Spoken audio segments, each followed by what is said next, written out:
जय हिंद defence aspirants, welcome back again. This is Divyanshu Pandey. Bharat के रक्षा मंत्री राजनाथ सिंह ने जम्मू कश्मीर में जाकर अभी एक इंपॉर्टेंट और high level security review meeting conduct की है, क्योंकि अभी हम देख रहे हैं कि हाल ही में जम्मू में काफी टेरर अटैक्स देखे गए हैं। तो चलिए जानते हैं कि इस मीटिंग की खास बात क्या है और भारत अपने डिफेंस को और भी चौक चौबंद करने के लिए किस प्रकार के कदम उठा रहा है। शुरुआत करते हैं आज के सेशन की। जैसा कि हम सभी जानते हैं कि जम्मू में अभी हाल ही में काफी हमले देखे गए हमारे सेनाओं के ऊपर, जिसमें हमारे सेना के सोल्जर्स, ऑफिसर सभी जो है हताहत हुए हैं और इसको लेकर जो है हाई लेवल मीटिंग कंडक्ट की जा रही है। अभी हाल ही में रक्षा मंत्री राजनाथ सिंह जम्मू में पहुंचे, जहां पर वो जम्मू के राजभवन में उन्होंने टॉप ऑफिशियल्स के साथ, जिसमें जम्मू कश्मीर के लेफ्टिनेंट गवर्नर मनोज सिन्हा और आर्मी चीफ, साथ ही साथ जम्मू कश्मीर पुलिस के इंपॉर्टेंट ऑफिशियल्स और आईबी के आपके ऑफिसर्स थे, उनके साथ इन्होंने जो है चर्चा की और ये जाना कि किस प्रकार की सिचुएशन जम्मू कश्मीर में है और भारतीय सेनाएं, साथ ही साथ जितने भी हमारी एजेंसीज हैं, वो किस प्रकार से अपनी तैयारियां कर रही हैं कि हम इन चुनौतियों से निपट सकें और भविष्य में बेहतर तरीके से ऑपरेट कर सकें, जिससे कि हमारे आर्म फोर्सेस को कैजुअलिटी का सामना कम से कम आप करना पड़ जाए। इस मीटिंग में एंटी टेरर ऑपरेशन और ओवरऑल सिक्योरिटी सिचुएशन को आपका रिव्यू किया गया।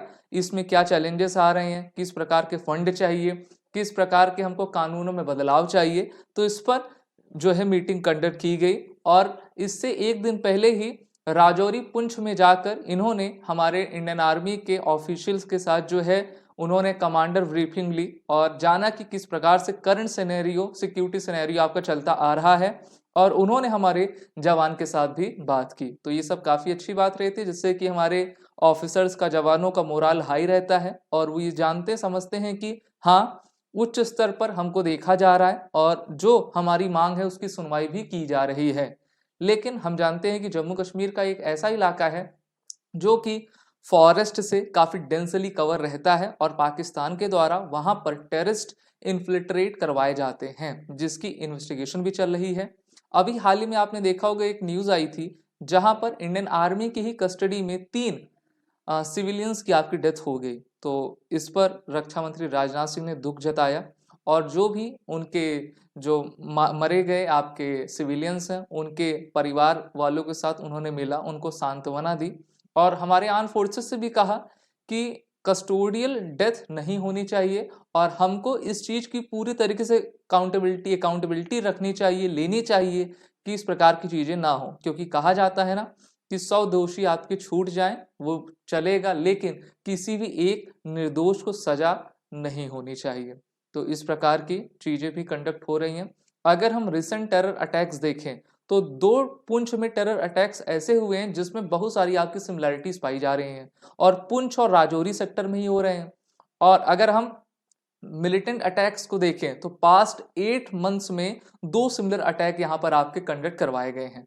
पहला तो मैं बताता चलूं, अप्रैल 20 2023 में इसकी वीडियो मैंने बनाई थी इसी चैनल पर, जहां पर हमारे 5 जवानों की मृत्यु हुई थी और ये वही ट्रक थी जिसमें आपके आतंकवादियों के द्वारा ग्रेनेड हमला किया गया था और उनकी मृत्यु हो गई थी। और ये आपका भिम्बर गली सुरानकोट रोड का आपका इलाका था, जहां पर हमारे 5 जवान इसमें शहीद हो गए थे। इसके बाद 21 दिसंबर 2023 को जो है मिलिटेंट के द्वारा एक रोड, जो कि एक मोड़ आती, वहां पर वो एम्बुश उन्होंने किया हुआ था और हमारे जिप्सी के ऊपर वो हमला करते हैं, अंधाधुंध फायरिंग करते हैं, जिसमें हमारे आपके 4 जवान उसमें शहीद होते हैं, 2-3 उसमें हमारे जवान घायल हो जाते हैं। और ये दोनों अटैक्स आपके बिल्कुल सिमिलर हैं और एक ही इलाके में आपके किए गए हैं। ये दोनों जो लोकेशंस हैं रफली 30 किलोमीटर की दूरी पर है। डेंसली फॉरेस्ट आपका इलाका है और अगर आप जो है बाया रोड चलोगे तो आपको 55 किलोमीटर लगेगा, सुरानकोट से 80 किलोमीटर लगेगा आपका राजौरी थाना मंडी रूट से। तो पाकिस्तान के पास भी मैप तो भारत का रहता ही है और वो भी चाहते हैं कि इस इलाके से हम आसानी से अपने आतंकवादियों को घुसपैठ करवा पाएंगे और यहीं पर हम इंडियन आर्मी को अब काउंटर कर सकेंगे। अभी 21 दिसंबर का जो हमला हुआ था उसकी जिम्मेदारी पाकिस्तान के ही पीपल्स एंटी फासिस्ट फ्रंट, जिसका पहले नाम जैश ए मोहम्मद ऑर्गेनाइजेशन था, उसी के टेरर आउटफिट के द्वारा इस हमले को किया गया और इस आपके ऑर्गेनाइजेशन के द्वारा इसकी जिम्मेदारी ली गई है। तो हमें देखना होगा कि जो रिसेंट अटैक्स हो रहे हैं वो क्यों अकर हो पा रहे हैं, क्या हमारे पास सिक्योरिटी आपके लैब्स हो रहे हैं, लूप्स आ रहे हैं जिससे कि ये घटनाएं कंडक्ट होती जा रही हैं।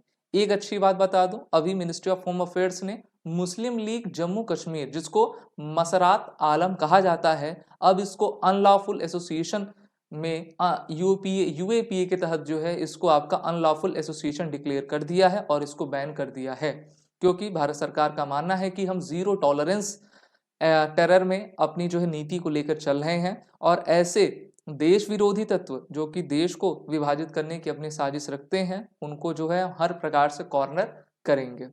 तो सिचुएशन तो काफ़ी टेंस चली रही है, उस पर सरकार के लेवल पे, एडमिनिस्ट्रेशन के लेवल पे काम हो रहे हैं। अब देखना होगा कि कितनी जल्दी हम इस पर जो है काबू कर पाते हैं। आप सभी defence aspirant SSB crack exam के रिटन कोर्सेज और इंटरव्यू ऑनलाइन कोर्स में एनरोल होकर अपने आने वाले एग्जाम की तैयारी जरूर करें और वो रिटन कोड का यूज कर लें। जय Hind and best of luck. अगर आप एक डिफेंस एस्पिरेंट हैं और SSB interview, NDA, CDS, AFCAT जैसे एग्जाम्स के लिए प्रिपेयर कर रहे हैं तो आप एसएसबी क्रैक एग्जाम्स के कोर्स को चेक करना ना भूलें। आप हमारी लर्निंग एप्लीकेशन को गूगल प्ले स्टोर से भी डाउनलोड कर सकते हैं।